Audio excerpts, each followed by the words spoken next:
Hello there. Welcome to week 3. Right 1050 students. How's everybody doing? Hope everybody's staying safe. Hope everybody's healthy. Had a really good week last week. Really enjoyed the discussion board postings from everybody talking about rhetoric, rhetoric, rhetorical situation. We talked about context, ethos, pathos, logos. I don't know if you saw or not, but I jumped in there on the some of the posts, and I'll do that periodically. I'll do it again probably this weekend.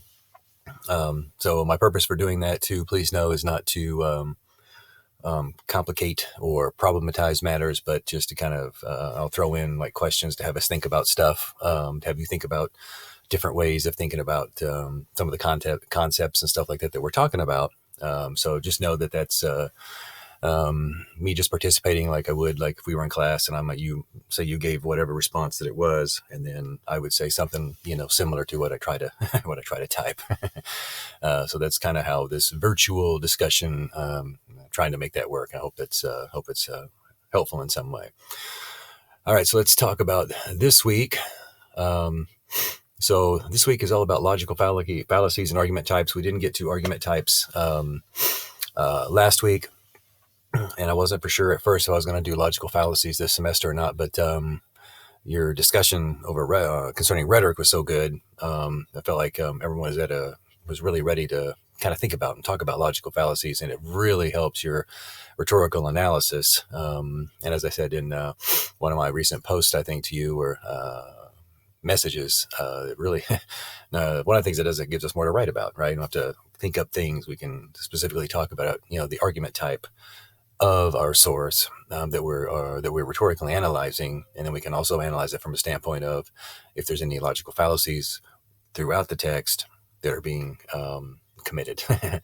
So this week, let's take a look here. So our objectives this week, when I think about argumentative writing and argument types, and the reason for that is the rhetorical analysis is in and of itself an argument. You're going to make an argument as to whether or not the author or authors of the article that you choose to rhetorically analyze, how well have they done? And not in terms of good or bad. We're going to really think more about in terms of strengths or weaknesses. How strong was the argument? And if it wasn't that strong, or maybe not as convincing, or maybe it wasn't as effective as you think it could have been, then we'll use the lens of rhetorical analysis. We'll use ethos, pathos, and logos, and logical fallacies, and argument type, just in context, the rhetorical situation. Using all these tools that we're kind of talking about, we talked about last week, and that we're continuing to talk about this week, to then make that assessment, and that'll be our evidence and our support. So the rhetorical analysis in is of itself an argument. Keep that in mind. And then, so we're going to add to the things we learned about rhetoric last week, this week, argument types and logical fallacies. So I'm going to hopefully come to some sort of understanding, and then we'll talk about selecting our actual sources from that list that's on the assignment description page, as well as if you have any others of your own. So this week, a lot of the readings and links that I've got for you to watch as well come from, we've got some Purdue OWL stuff. Purdue OWL has some really, really good resources when we're talking about logic and logical fallacies.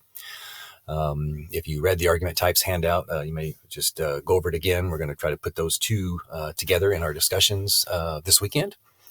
Chapters 9 and 10 out of Grizz Writes. If you're still having trouble getting Grizz Writes, email me. And then watch the logical fallacies videos that I have embedded into this week's module page on Moodle. You'll find those very, very interesting, very, very good. And then, of course, the videos, i.e. like this one, that I'll post throughout the week regarding logical fallacies, regarding argument types. And then I'm also going to come back and talk to you about the writing samples, because I've read all over those and put together some things that we might think about.